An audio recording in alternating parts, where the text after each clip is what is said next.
காஞ்சிபுரம் மாவட்டம் மதுராந்தகத்தில் பெய்த கனமழையால் பல நெல் மூட்டைகள் நனைந்துள்ளன. மதுராந்தகம் சுற்றுவட்டார பகுதிகளில் உள்ள விவசாயிகள் கடந்த சில நாட்களுக்கு முன்னர் அறுவடை செய்திருந்த நெல் மூட்டைகளை அரசு கொள்முதல் நிலையங்களில் விற்பனைக்காக வைத்துள்ளனர்.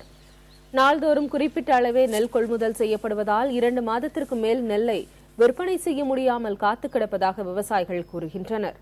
இந்நிலையில் 2 நாட்களாக பெய்து வரும் மழையின் காரணமாக 2000த்திற்கும் மேற்பட்ட நெல் மூட்டைகள் நனைந்துவிட்டன.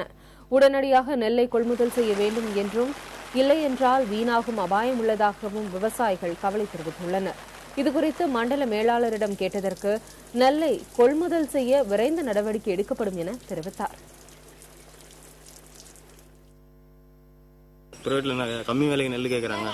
சரி, கவர்மெண்ட்ல எடுத்துன்னு வந்து இங்கே போடலான்னு சொல்லி இங்கே வச்சாங்க. நம்ம நெல் பள்ளத்தில் இருந்தது. நானே வந்து ஒரு 2 ஏக்கர் தான் பயிர் வச்சேன். இதில் ஒரு 10-20 மூட்டை வந்து தண்ணியில் பூந்து ரொம்ப நஷ்டமாயிடுச்சு. முறைப்படி சீக்கிரமா இந்த நெல் எடுத்தால் கொஞ்சம் ரொம்ப நல்லா இருக்கும்.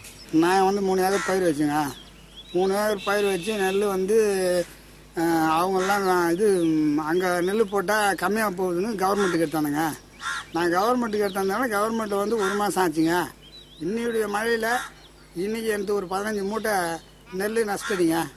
நான் காவையெல்லாம் வெட்டி தண்ணி விட்டுங்கிறேங்க இப்போ.